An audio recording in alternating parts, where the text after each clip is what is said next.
প্রিয় দর্শক, আপনার কি চুল অকালে পেকে যাচ্ছে এবং তা অল্পতেই ঝরে যাচ্ছে?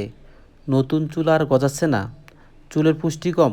তাহলে আজকের ভিডিওটি আপনার জন্য। ভিডিওটি টেনে দেখলে আপনি কিছুই বুঝতে পারবেন না, তাই না টেনে সম্পূর্ণ ভিডিওটি দেখুন। এটি মহাবৃক্ষরাজ বা হলুদ বৃক্ষরাজ। এর বৈজ্ঞানিক নাম স্পার্ক নেটিকুলা ক্যালেন্ডালেসিয়া বা উইডিলিয়া ক্যালেন্ডালেসিয়া। এটি একটি অত্যন্ত পরিচিত ভেষজ উদ্ভিদ। চুলের যত্নে এটির ব্যবহার অনন্য।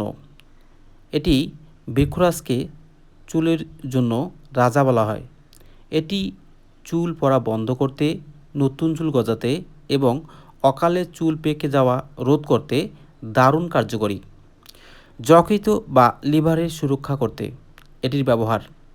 জন্ডিস বা লিভারে বিভিন্ন সমস্যায় এই উদ্ভিদের পাতার রস লিভারের কার্যক্ষমতা বাড়াতে সাহায্য করে। ত্বকের ইনফেকশন দূর করতে এই গাছ, এতে রয়েছে অ্যান্টিব্যাকটেরিয়াল এবং অ্যান্টিফাঙ্গাল উপাদান, যা ত্বকের খোসপাসরা, চুলকানি বা ক্ষত দ্রুত নিরাময় করে। ঠান্ডা ও কাশি উপশমে এই গাছ। সর্দি কাশি বা হালকা জ্বরে এর পাতার রস হালকা গরম করে খেলে আরাম পাওয়া যায়। মাথা ব্যথা কমাতেও এটি ব্যবহার করা হয়।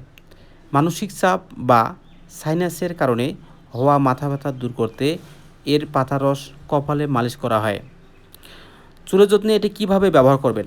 বৃক্ষরাজ তেল তৈরি। 1 বা 2 মুঠো টাটকা পাতা ভালো করে ধুয়ে পেস্ট বা রস তৈরি করে নিন। এবার এই রসটি নারকেল তেল বা তিল তেলের সাথে মিশিয়ে হালকা আঁচে গরম করুন, যতক্ষণ না পানির অংশটুকু শুকিয়ে তেলটি সবুজ রং ধারণ করে। তেলটি ঠান্ডা করে সপ্তাহে 2 থেকে 3 দিন চুলে ম্যাসেজ করুন।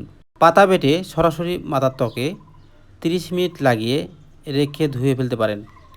ক্ষত ও চর্মরোগে কীভাবে ব্যবহার করবেন?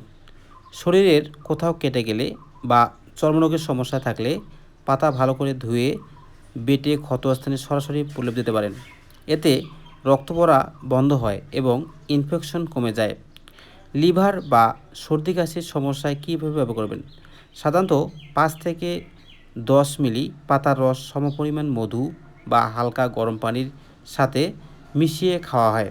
যে কোনো ভেষজ উপাদান সরাসরি খাওয়ার আগে এর সঠিক মাত্রা ও আপনার শারীরিক অবস্থা অনুযায়ী কোনো অভিজ্ঞ ভেষজ চিকিৎসক বা ডাক্তারের পরামর্শ নেওয়া উচিত, কারণ এটি যদি আপনি অতিরিক্ত সেবন করেন তাহলে আপনার উপকারের চেয়ে ক্ষতি হওয়ার সম্ভাবনা বেশি। তো বন্ধুগণ, এরকম ভিডিও পেতে এবং ওষুধ সম্পর্কে জানতে আপনি এই চ্যানেলটি সাবস্ক্রাইব করে রাখতে পারেন। তো বন্ধুগণ, আজকের মতো এখানে শেষ করতেছি। আল্লাহ হাফেজ।